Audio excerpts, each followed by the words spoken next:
de Fujifilm. Je suis ici aujourd'hui pour vous parler de photographie en basse lumière et comme vous avez remarqué, j'ai un beau décor de Saint-Valentin en arrière de moi parce que la Saint-Valentin arrive à grands pas et vous allez sûrement désirer amener votre amoureux ou votre amoureuse au restaurant dans une romantique ambiance et que vous allez vouloir prendre de belles photos. Donc ce que je vais faire, c'est que je vais vous montrer quelques petits trucs et conseils parce que c'est toujours difficile de prendre des photos en basse lumière pour un appareil photo compact.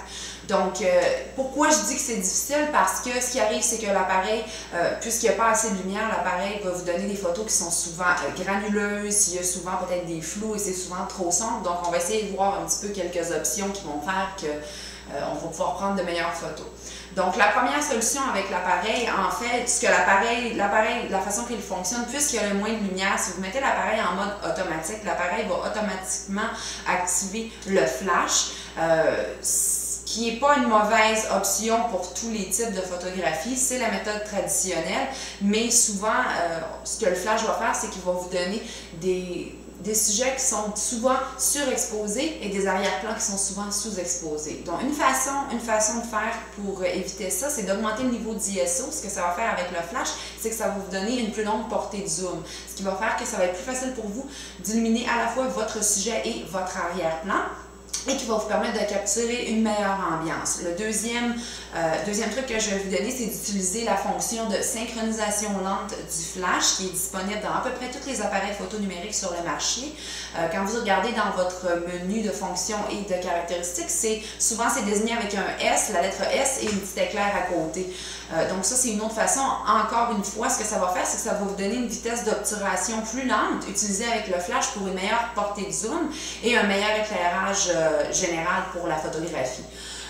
Évidemment, dans le meilleur des cas, ce que j'aime le plus quand je fais de la photographie en basse lumière, c'est d'utiliser de la lumière naturelle parce que c'est vraiment là que vous allez obtenir des plus beaux tons de peau, vous allez obtenir aussi une meilleure scène, ce qui va faire aussi que l'ambiance générale va être meilleure de votre photo. Vous allez éviter d'avoir des sujets qui sont surexposés et vous allez aussi éviter les yeux rouges, ce qu'on a souvent aussi en utilisant le flash et vous n'aurez pas toutes sortes différentes d'ombrages différents dans votre photographie. Donc, lorsqu'on utilise la lumière naturelle, ce qui est important, c'est d'augmenter notre valeur d'ISO, ce qui va faire que ça va augmenter aussi la vitesse d'obturation. Et ce qu'on peut faire aussi, lorsqu'on prend des photos en lumière naturelle, c'est de s'assurer que notre caméra, on tient notre caméra et notre caméra est bien stable parce que moindrement qu'on va bouger, puisque souvent la vitesse d'obturation va être plus lente, parce que la caméra essaie d'absorber plus de lumière.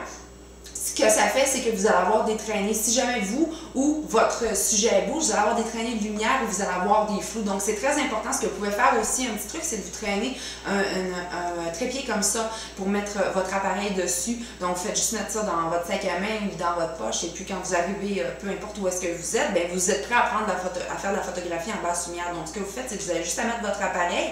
Et je vous conseille aussi d'utiliser la minuterie. Souvent, ce que ça va faire quand on prend la photo, c'est que juste en appuyant sur le bouton, sur le déclencheur, on va faire bouger l'appareil et ça déjà en partant, mais ça peut briser notre mise au point ou ça peut changer un peu les paramètres ou ça peut nous empêcher d'avoir cette photo parfaite. Donc, ce qu'on peut faire, c'est que vous mettez la minuterie, vous activez le déclencheur et la photo se prendra toute seule et il n'y aura pas la caméra sera stable à ce moment-là. Donc, ce que je vais faire, c'est que je vais prendre quelques photographies en basse lumière. Donc, on va tamiser l'éclairage ici pour avoir le bon éclairage. Donc ici, j'ai le Finepix F70 et ce qu'on peut faire, c'est que j'ai ma scène, j'ai des coupes, des roses et donc je vais essayer de prendre quelques photos en basse lumière de la scène qu'ensuite je vais vous montrer. Donc une fonction qui est disponible sur les appareils Finepix que j'aime bien, c'est la fonction de lumière naturelle et avec flash. Ce que l'appareil va faire, c'est qu'en activant le déclencheur une seule fois, l'appareil va prendre deux photos simultanément, ce qui va faire que vous allez avoir une photo avec flash et une photo sans flash. Donc, par la suite, vous allez être capable de voir quelle photo était la meilleure. Donc, pour l'instant, on va aller voir quelques photos qu'on a prises en basse lumière et je vous expliquerai aussi les fonctions et les ajustements qu'on a utilisés pour prendre chacune des photos. Le premier exemple qu'on a, c'est celui où on a utilisé le flash. Donc, vous pouvez remarquer qu'on a des ombrages indésirés sur le mur en arrière.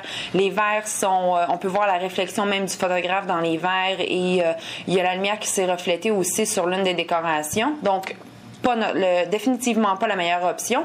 Ensuite de ça, on a la photo avec la synchronisation lente du flash. Déjà là, on a une meilleure lumière, donc ça a augmenté notre portée du flash. Vous pouvez voir par contre que la mise au point n'est pas à son meilleur. Si vous regardez sur le chandelier à gauche, la mise au point n'est pas parfaite. Ensuite de ça, on a la photographie, l'exemple de photo sans avoir utilisé de flash, juste à la lumière naturelle. Donc, c'est très brouillé. Il y a une mauvaise exposition et une mauvaise mise au point. Ensuite de ça, on a utilisé le mode de lumière naturelle et avec flash. Donc, ce qu'on a fait, c'est qu'on a pris 2 photos simultanées, une avec le flash, ce qui fait qu'on a un résultat qui est... on se retrouve un peu avec encore ces ombrages et ces réflexions dans les verres, et celui avec la lumière naturelle, beaucoup mieux. Il n'y a pas d'ombrage indésiré. On a vraiment capturé toute l'ambiance de la scène. Ensuite de ça aussi, je vous avais donné l'option d'augmenter le niveau d'ISO. Là aussi, très bon résultat. Peut-être la mise au point qui n'est pas tout à fait nette, mais c'est quand même un très bon résultat. Je crois pas que celui-là a été utilisé avec trépied. La dernière photo utilisée avec trépied, celle-là, c'est le mode de lumière naturelle. Donc, on peut voir ici que les détails sont bien, les couleurs sont bien. Il n'y a pas d'ombrage et il n'y a pas non plus de réflexion. Donc, c'est probablement notre meilleur exemple à date. Donc, et voilà, donc c'est tout pour notre vidéo sur la photographie en basse lumière. Donc, encore...